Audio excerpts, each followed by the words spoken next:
All right. So that's what we're going to do. We're going to read the text. Let me just scroll it down, inshallah. All right. Bismillah wa salatu wa salam wa rasulillah. Bismillah. All right. All right. So let me have, go ahead, Brother Charles. You're going to have the whole section on the prayer. All right. Bismillah. Let's get to work. I mean, you take page 20. All right. Let's go section by section. All right. Go ahead, Brother Charles. You ready? Yes. All right. Go ahead. Bismillah. Can you hear me? Assalamu alaikum, Imam. Wa alaikum assalam wa rahmatullah.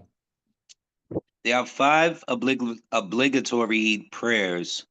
The time for the noon prayer begins with the sun passing its zenith.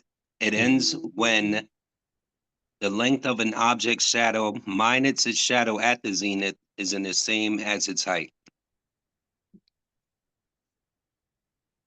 Should I continue? You got the whole section, Habibi. You got Okay. The time for the mid-afternoon prayer begins when the length of an object's shadow minus its shadow at the zenith is greater than the object's height. Its preferred time ends when an object's shadow is twice its height. Its permissible time extends until sunset. Good. So let's do it. Let's just do it one page at a time. All right. So let's continue. Guys, it's a Khadija. Do the next page. Page 21, inshallah. Just the English, inshallah. Bismillah. The time for the sunset prayer is a single time. It begins when the sun sets completely and lasts long enough for one to perform the call to prayer, adhan, make ablution, cover what must be covered for prayer, perform the call to commence the prayer, ikama, and pray 5 rakat prayer cycles.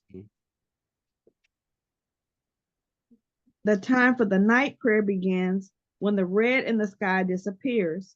Its preferred time extends until the end of the first third of the night. Its permissible time extends until the beginning of true dawn.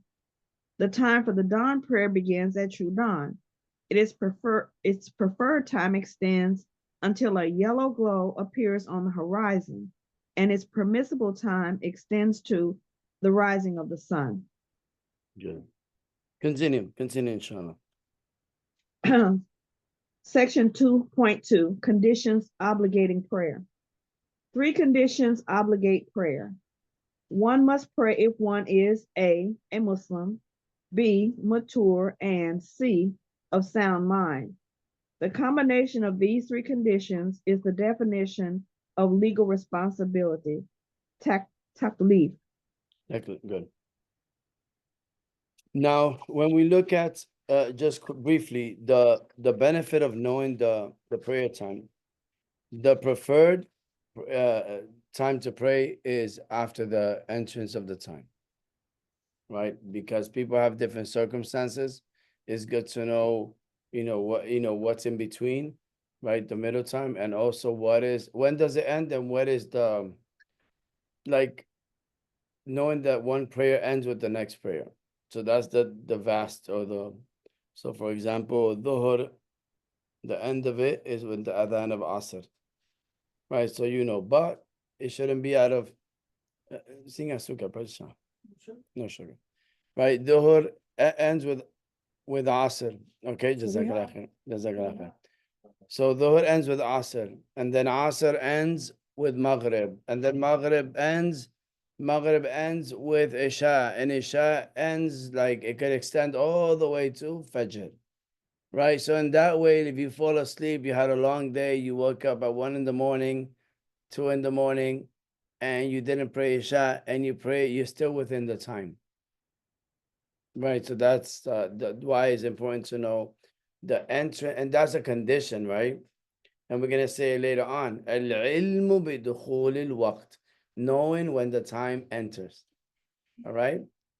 So, and then they mentioned the 3 conditions, right? Al-Muslim, al-aql, wa al-baligh, al-bulugh, al-Islam, al-bulugh, wal-aql. And these 3 are haddut taklif.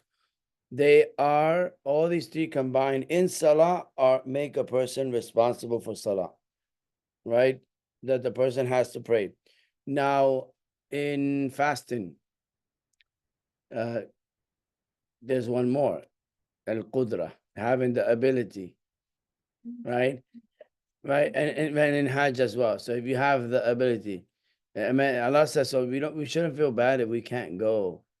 Allah says, وَحَجُّ الْبَيْتِ لِمَنْ إِسْتَطَاعَ إِلَيْهِ السَّبِيلَ. If you can, Allah knows. Keep the intention. Allah rewards for the intention, right? So, and then we're going into, so that's what taklif is, legal responsibility, all right? And that's the base. Now, if you want to teach someone, that's a different story. Let's say a non-Muslim comes to you and they're learning about Islam and they say, hey, can I pray with you? Yes. Why not? You're not going to get into, oh, you're not going to get rewarded for it. You know, he might just want to experience it. There was a Mexican brother. There was a Mexican brother that was working in a halal restaurant. And he saw all the Muslims fasting. And he's like, you know, can I fast with you? And he started fasting. And he fasted Ramadan. And he became Muslim. Right? Just doing what Allah instructed to do. Right? No, you can't, because you're not, one, you're not Muslim. So it won't be valid. So no, who are we to stop someone from doing something? When the kids want to fast with us and they're not obligatory. Exactly. Pray with us, then we can have to wait. You teach them. Sometimes you tell them, no, you don't have to do it, because like the kids, right? They want to do it. No, you don't have to do it. No, you don't have to do it. Not yet, not yet, not yet. So they can want it more. Right? But you really want them to do it, but you want to do reverse psychology. No, you don't have to do it. You don't have to do it. It's okay. This is for big people, not for you. Get my kid to get up in the morning, eat Mm. breakfast, and I shut all the windows and I say, okay, oh, it's time now to start fasting. And he believed that he actually was fasting. Yeah. He was not supposed to. Yeah, some of the kids say, I fasted from Sujood until Dhuhr. And we say, mashallah, may Allah accept me, right? Okay, next is the 5 recommended prayers. So let me have Bismillah. So we had Brother Charles, Sister Khadija, Brother Rashid. I mean, you got that page, Malish, I'm sorry. You got page 22. All right. Michael Salam. Two? Okay, the recommended prayers. There are 5 recommended prayers. You got 1-2, the 2 Eid prayers, 3 and 4, the solar and lunar eclipse prayers, and 5, the drought prayer. There are 17 prayer rakat prayer cycles of recommended prayers associated with the obligatory daily prayers.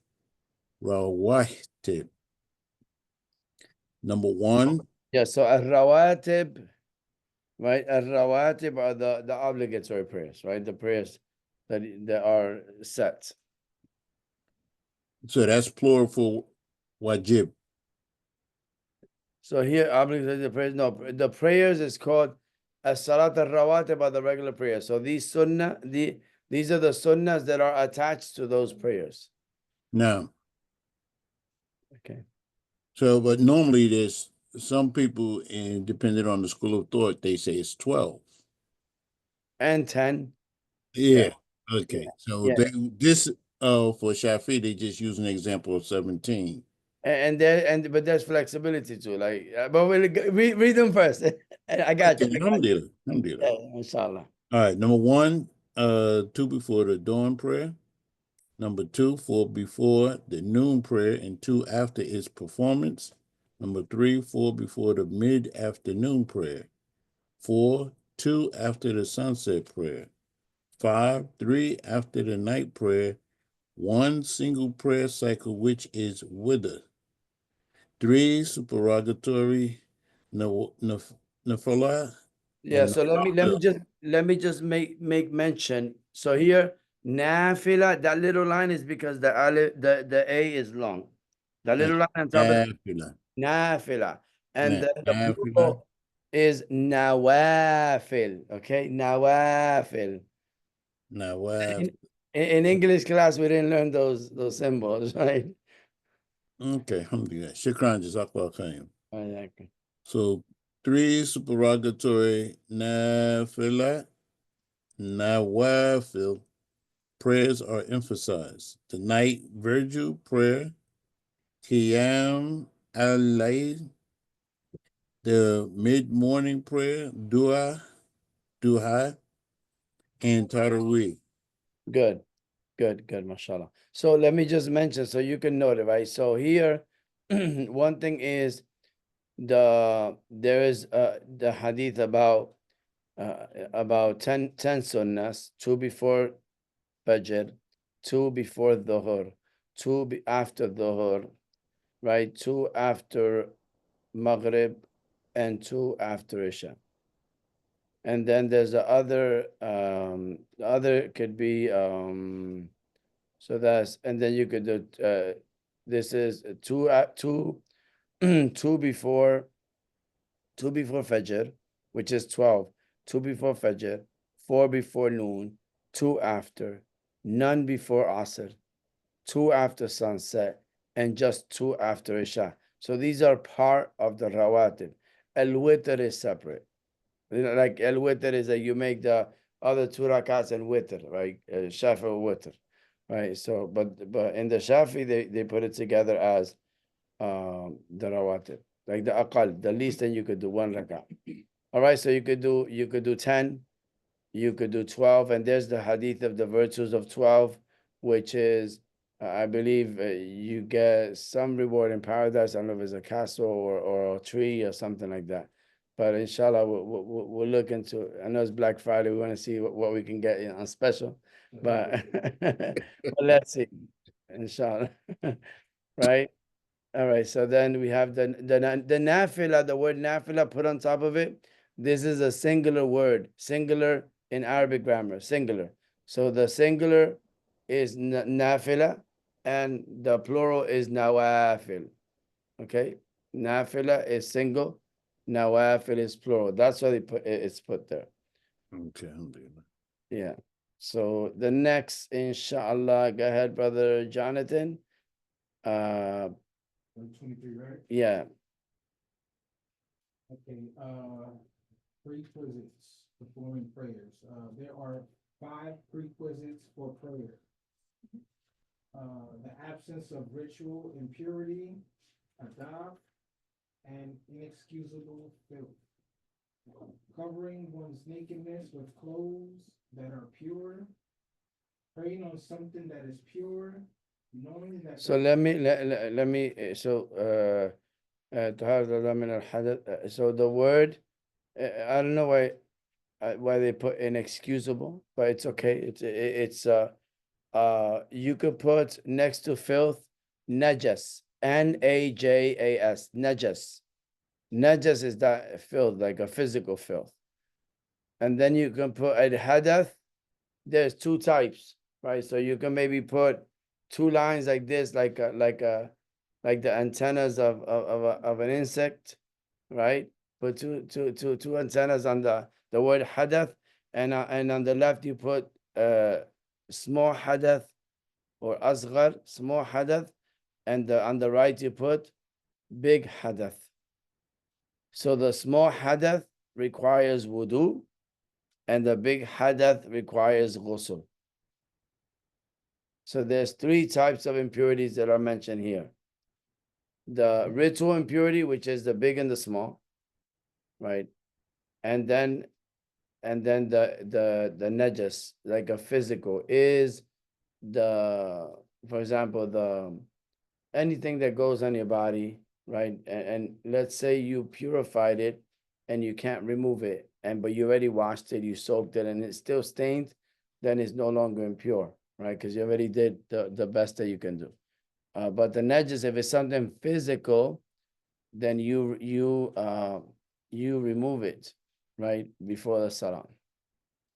Let's say you finished salah and you noticed it, right? And it's something minor, then it's excused. if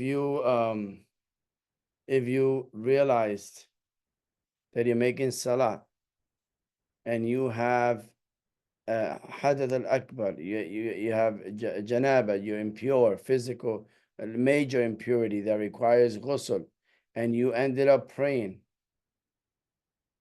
and then you remembered, oh, I didn't take a shower. Then you got to go back and take a shower and then pray because the salah is not valid. Okay?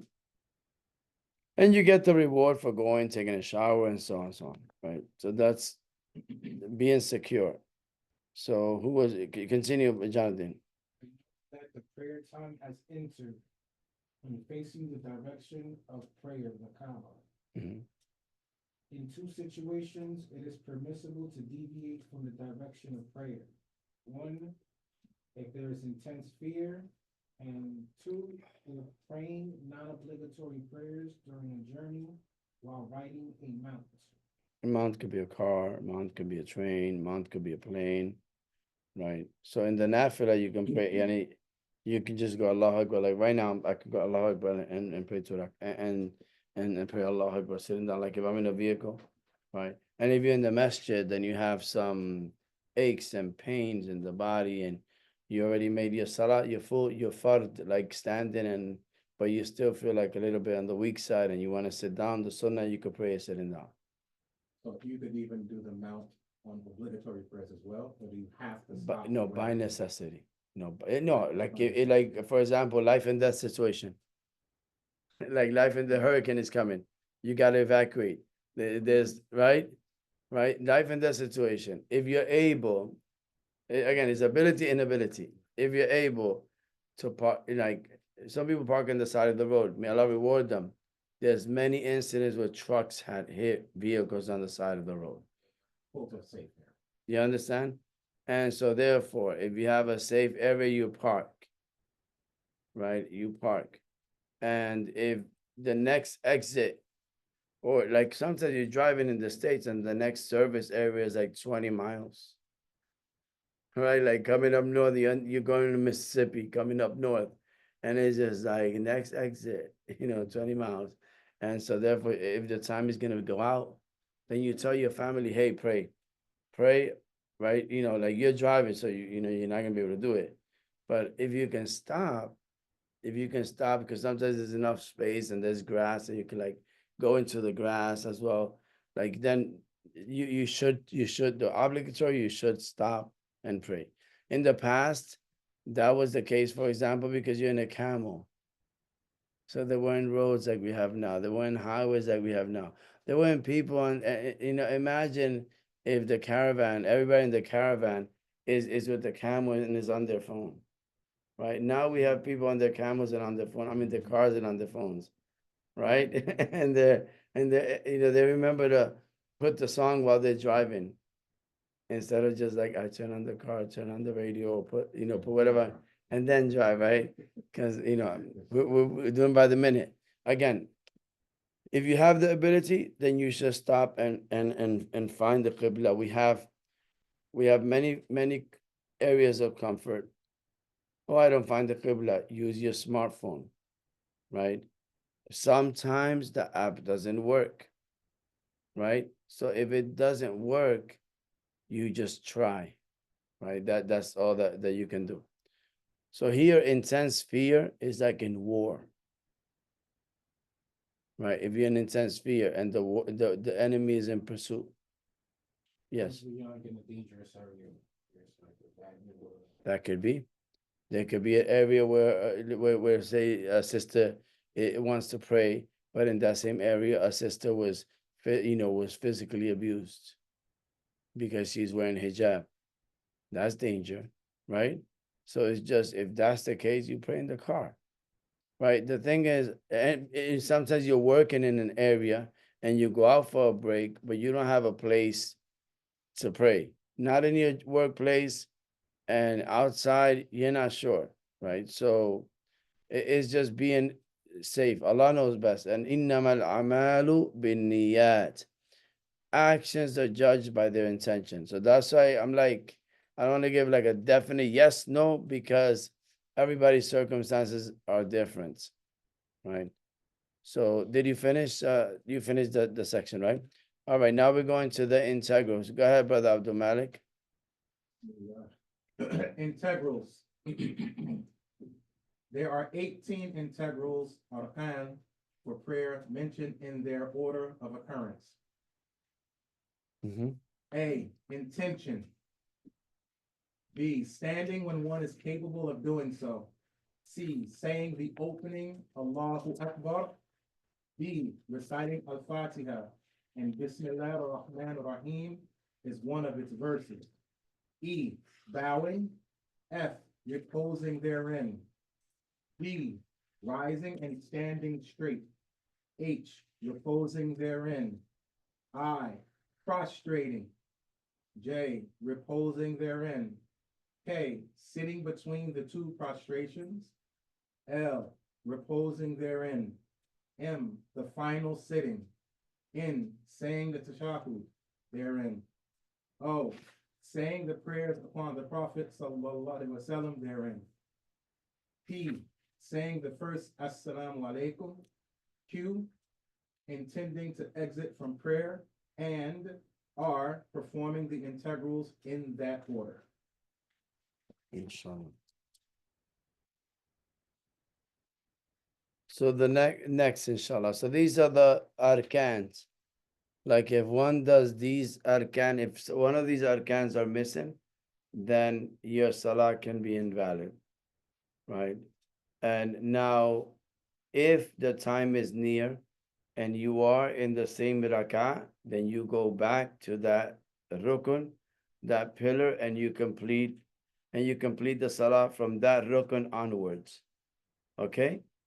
If you went to the next rak'ah and you were reminded that in the first rak'ah you forgot something, then you go ahead and you make the complete rak'ah, because that rak'ah is already invalid because it was incomplete, right? So you can't go all the way back and go that, because it's too far. So those are the two options. And then afterwards, so it says, it was zamanu qarib, if the time is near, right? Bana alay, you go back to that action, you build on it, bana alay wa sajada lisahu. You go back to it, you build on it, meaning that you start from there onwards, and everything from there is correct. Yes. You're missing like a salah and then you come in the masjid and you're about to pray Asr, but they're praying Maghrib. But they're about to start praying like right now. Like, what do you do? You join them. And then make up your prayer later? I'm gonna tell you, there's two things. One, so the question is, you come to the salah and you didn't make Asr, and the Imam is starting to pray Maghrib. What do you do? In the Shafi madhab, you can join a salah with the niyyah different than the Imam. If it's Maghrib and Asr. So, for example, you join the Imam, he does the 3 rakats, he makes taslim, you stand up, make the other rakat. So you do 4. Why? Because you want to preserve the order. Okay, because the jahr, the loud salah and the silent salah, the loudness and the silence is a hay'ah. If you do it, there's no jaza. If you don't do it, there's no sin. All right. So the question, Abdul Malik, was, if you come to salah and you're missing Asr and the Imam is praying Maghrib, so what do? Right? There's one important matter of preserving the prayers on time.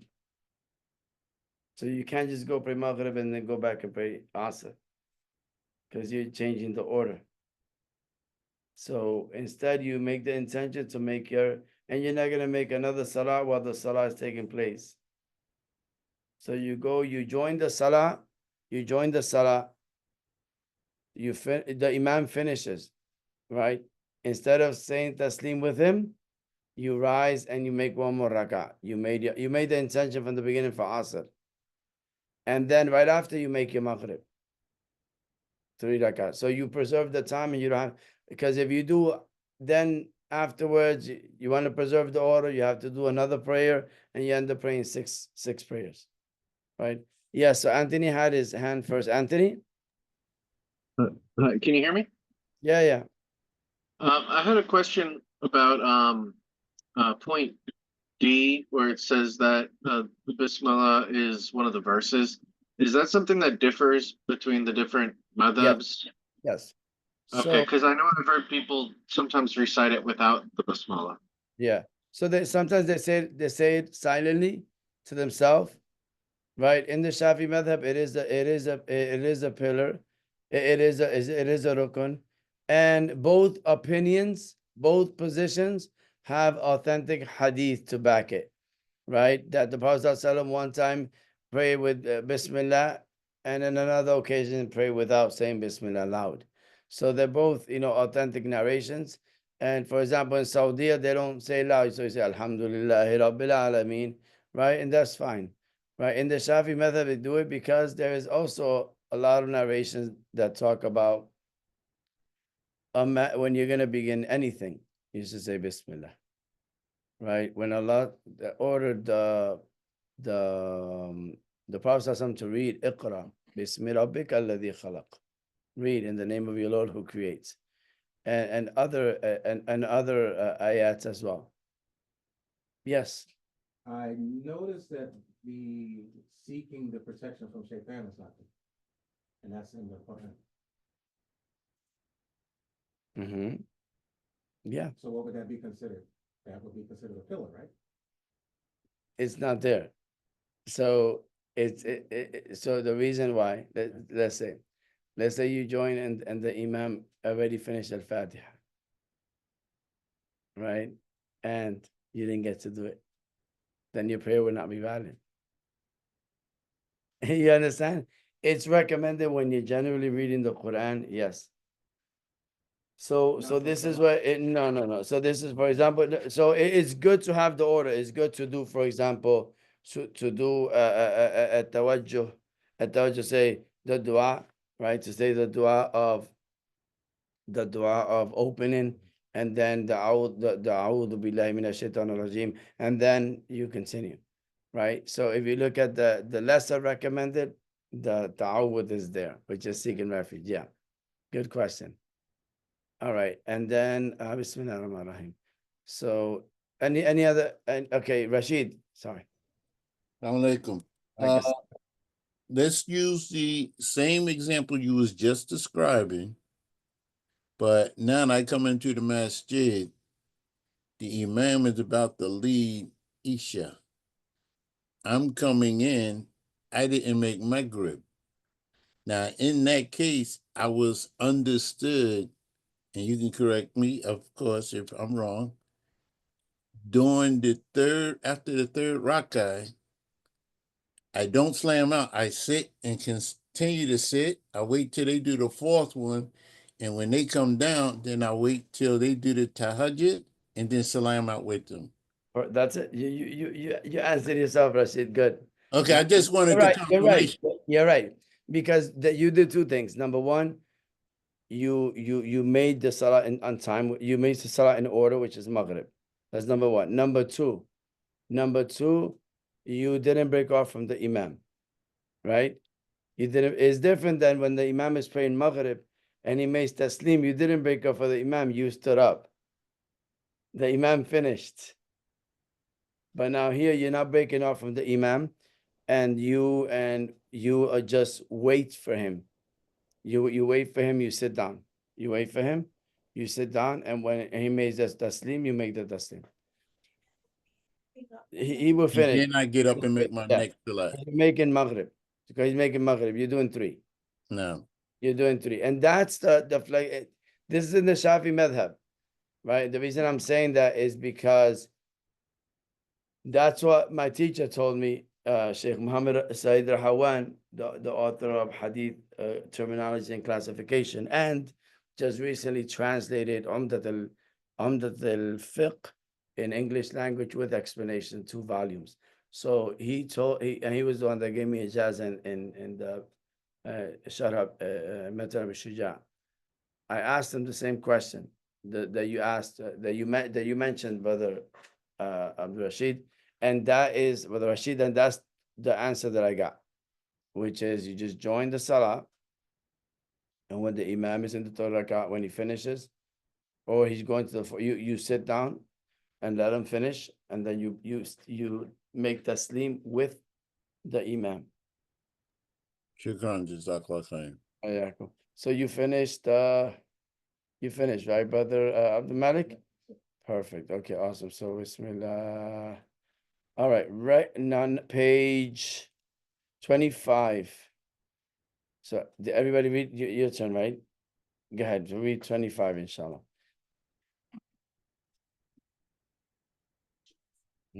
Yeah.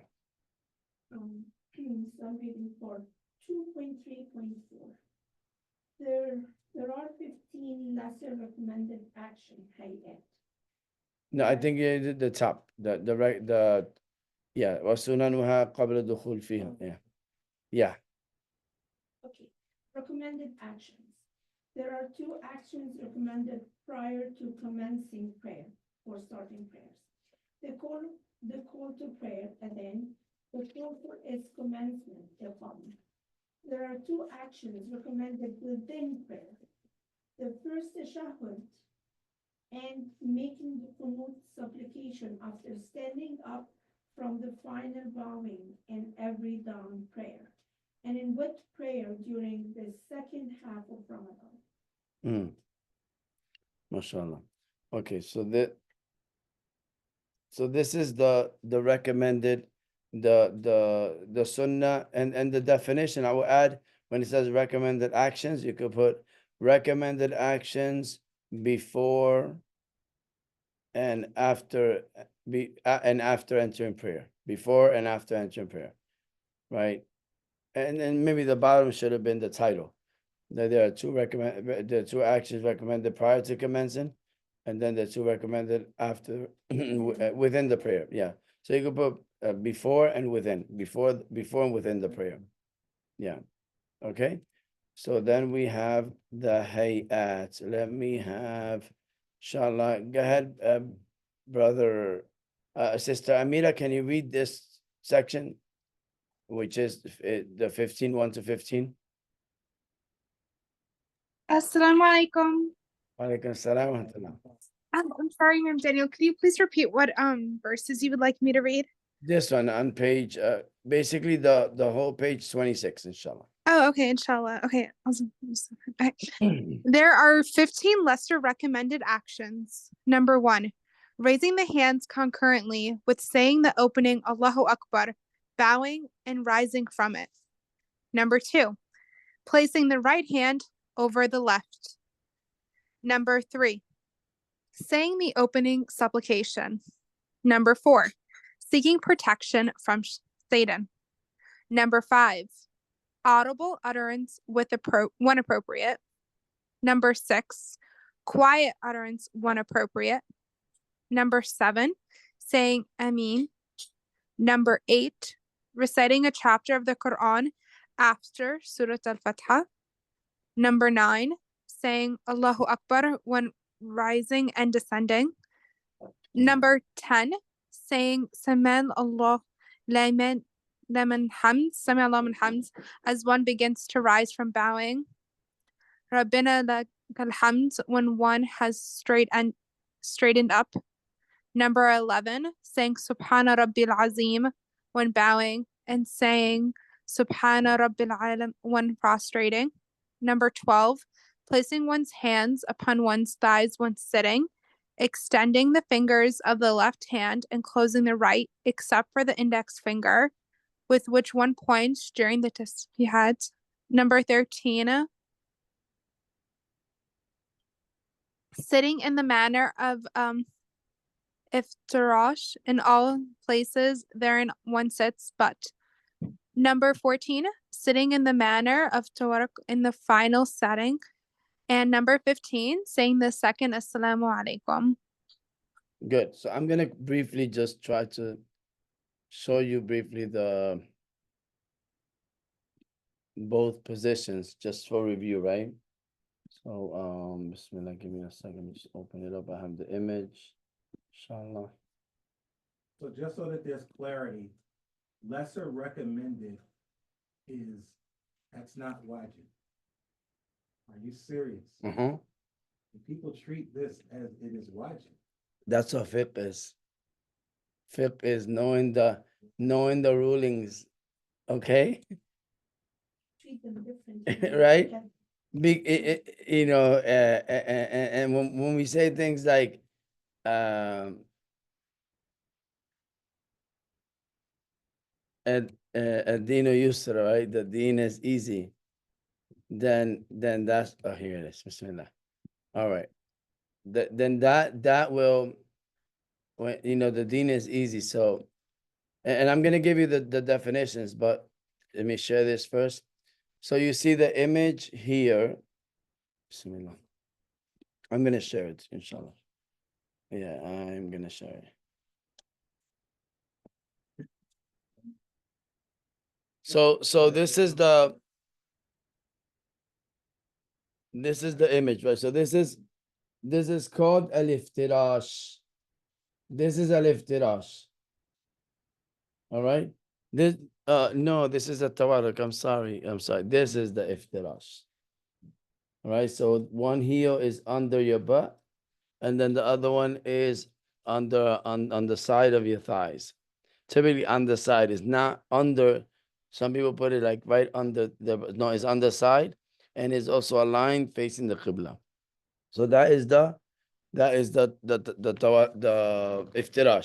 The tawarruk is the one that you put your leg all the way under the other leg, right? With your leg like this, and then the back of your leg is pointing is standing pointing the qibla. Now it makes you a little bit more wider, right? It makes you a little bit more wider, but the thing is, this is what? This is hay'ah. Some people treat it as, brother, why don't you put your feet in this way or the other way? Even the iftirash. Why don't you? It has to be like this. And you know, they like they say, they guilt trip you. They make you feel guilty. They make you feel like you're committing a major sin, right? You know, many of us have to go to treatment for these scars, right? Right. And so now when you learn that knowledge, it frees you from that rigidity. Like, this is the best description of the way of the Prophet ﷺ's prayer. And yes, sallallahu alaihi wasallam, we should try to do all of these things. But again, people have different circumstances. Not everybody's ankles are oiled up and easily flexible and all that, right? And now when somebody sees somebody putting their feet like this, they will come and say, brother, that's the way sisters pray. And that's not true. You understand? So it's So just, that is permissible then, correct? it's allowed. Yes. Just want to make sure I asked that question before, but alhamdulillah, Yeah. go ahead. So that's why that's why I wanna, that's why we're studying this, right? We're studying this because, and I was gonna mention this earlier, right? Which is the definition, right? The definitions. So in the definitions of, so there's three things, right? So you have Bismillah ar-Rahman ar-Rahim. I took a note of it. Bismillah. Yeah. So you have five rulings, right? So you have fard, which is wajib in the Shafi madhab. Fard or wajib means the same in the Shafi madhab. In the Hanafi madhab, fard is obligatory and wajib is lesser obligatory. Oh, can you please open for me, go?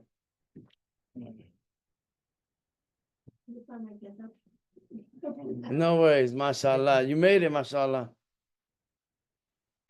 Right, so the what was I saying? So that's fard. Fard and wajib. Fard and wajib in the Shafi madhab is the same. All right. And then you have mustahab or mandub is the sunnah. And so the sunnah is defined as the recommended actions. Okay. So What is the definition of fard? Completely. Fard. Obligatory. If you do it, you get rewarded for it. And if you don't do it, you acquire sin. The mandub, the mandub or the mustahab, the recommended, right? The recommended sun, which is called sunnah, is in the category of sunnah, is if you do it, you get rewarded for it. It's not there, but Malik. If you do it, you get rewarded for it. And if you don't do it, then you don't get sins. Unless you're leaving off the sunnah out of negligence. Right? For example, you made dhuhr and you have to get to work. And there might be traffic and all. So now, should I just go and make my 4 rakat sunnah or 2 rakat sunnah and go? What happens? You make 2 rakats and then you have somebody waiting for you at the door to say something to you or remind you, you have a little conversation or something urgent comes. And by the time you get in the car and you get out, you made it late to work. And then your workplace might say, you know what? We're not going to give you permission to go pray because you said this time. And the Muslim, ala shurutihim, the Muslim, when he has to abide by the conditions, and if he promises that I need this time, he has to make it in time.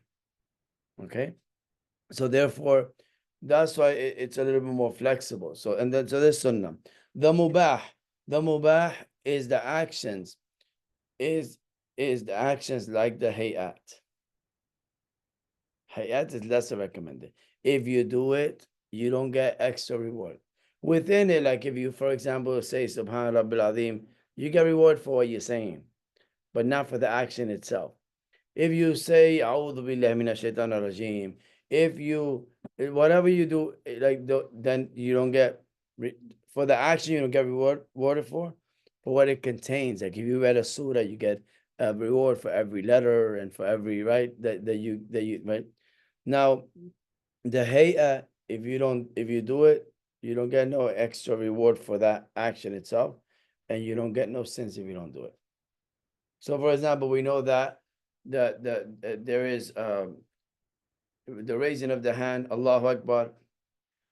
When then we go into ruku, Allahu Akbar. That's hay'ah, right? Hay'ah, lesser recommended. Lesser recommended. So if somebody doesn't do it, there's no sin. There's no sin. So there's no need to get into debates and argument about that. With somebody, oh, you're going against the sunnah, you need to raise your hand. No, you say you need, you have to prove it that you need. You have to bring the proof that states that it is obligatory, right? Again, if it's obligatory and you don't do it, you acquire sin, right? All right. Imam Malik, when he couldn't raise his hands because he was tortured and he was old, and he prayed with his hands on this side, right? So if we say this obligatory, then he'll be committing a sin. For not putting right hand over left, for not raising his hands.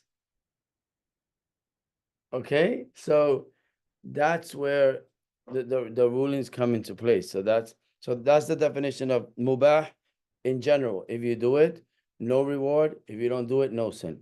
Makruh, if you do it, no sin. But this is disliked, but it can lead you to haram. That's why it's encouraged to stay away from it. Makruh, disliked. If you don't do it, if you do it, you don't get no sins. If you don't do it, to be on the safer side, you get rewarded for it. All right? And the haram, if you do it, you get sins. And if you don't do it, you get rewarded for it. So that's the technical fiqhi definition. So when we're learning this fiqh, we're learning the definition of fiqh. What is the definition of fiqh? Let me see. I'm going to ask you. We finished the first part of salah, right? We finished the what is the definition of fiqh? This is a pop quiz. Otherwise, we have to start the book over again. Let me just go ahead, inshallah. Anybody? Technicalities of the rulings. Okay. According to the Legal jurisprudence. They use that definition. That's like a modern definition, right? Modern definition, right? But it's good. No, no, it's good. Like jurisprudence. Okay, what is it? So the definition is fiqh is knowing the rulings like this that I just mentioned. Knowing the rulings of the Sharia with their detailed proofs. So you know this is haram, this is halal, this, you know, right? It's like you go to the pharmacy and it has all these signs, right? And even a pharmacist in the back, they have their own signage. Outside for the public, they have the big signs, you know, this is pain medicine, the flu medicine, but inside, they know how to navigate and get your medicine right away. So this is like fiqh, like that you know you can, in Arabic, ready? معرفة الأحكام الشرعية بأدلتها التفصيلية. Right? So that's what this is. Fiqh is that. So that you know, are my actions valid or invalid? Am I getting, what do I, if there's a mistake, what is required within the Sharia to fix it? All right? All right, so I know that I was gonna say that in the beginning of the class, so alhamdulillah, it's good that we got to it again. All right, now the next page. Let me have Bismillah ar-Rahman ar-Rahim. Who else is here? So Abdul Wali, can you read inshallah 27? Yes, Sheikh. You ready? Yeah. Okay, alhamdulillah.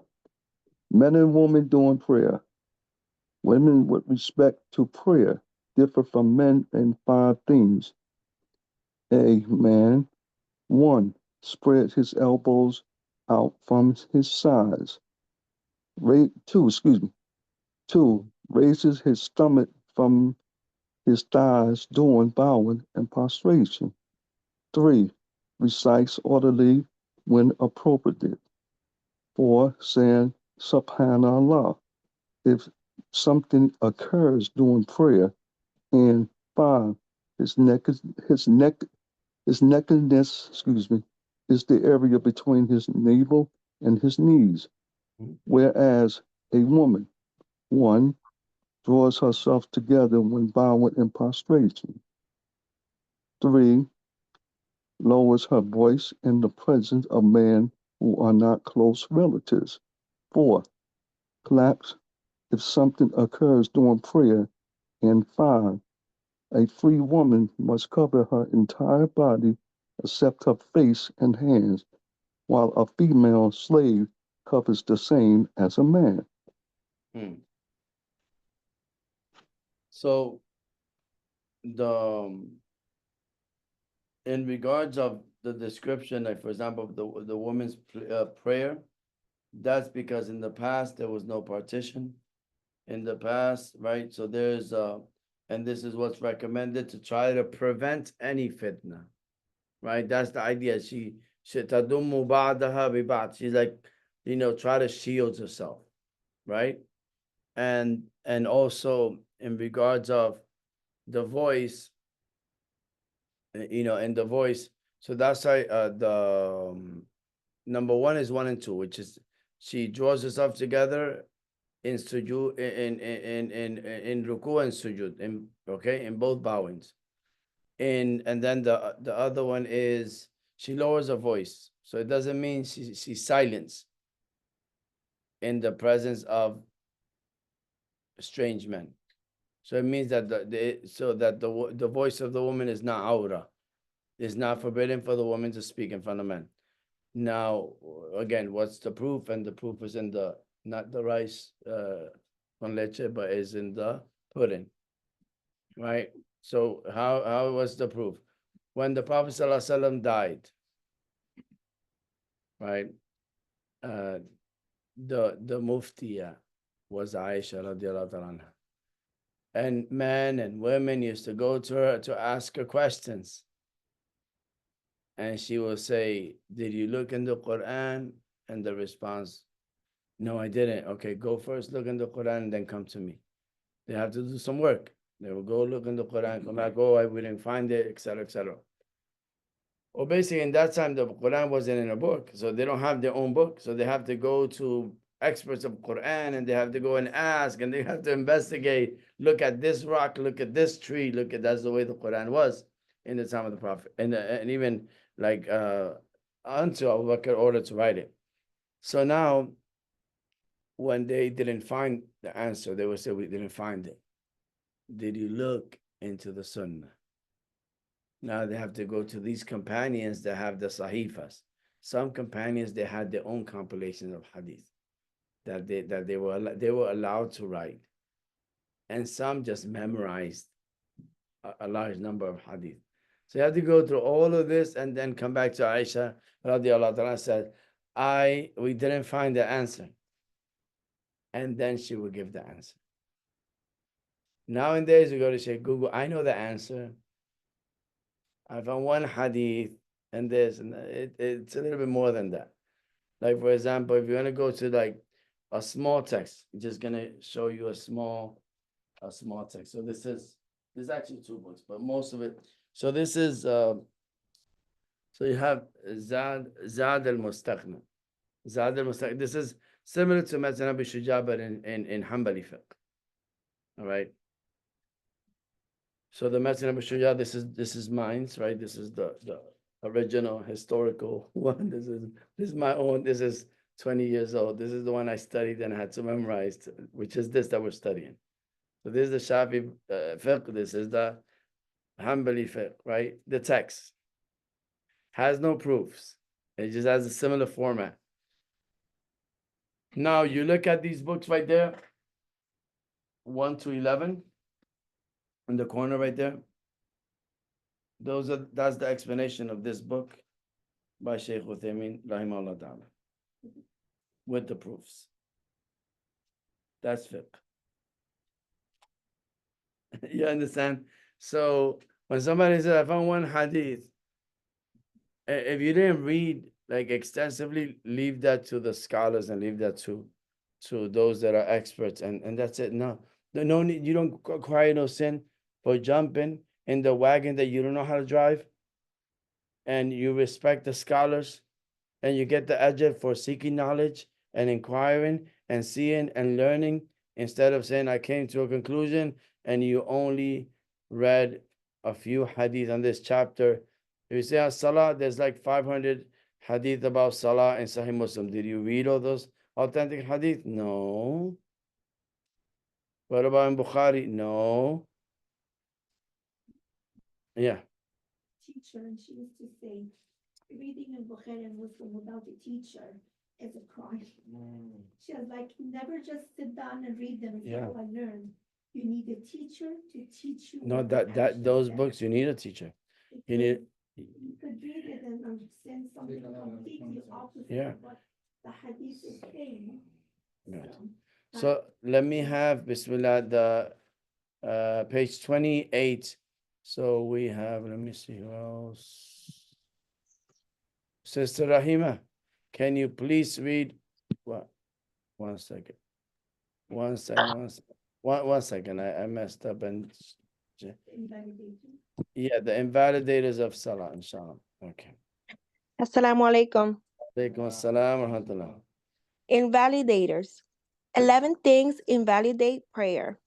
1. Intentional speech. 2. Excessive motion. 3. Ruder impurity. 4. The occurrence of filth. 5. Exposing of one nakedness. 6. A change of intention. 7. Turning away from the direction of prayer. 8. Eating. 9. Drinking. 10. Cackling, which means laughing out loud in a harsh way. 11, apostasy. May Allah protect us. Ameen. Mhm. Quarterly of prayer elements. Good. Okay, There- so you got finish that one. Go ahead. Finish that one.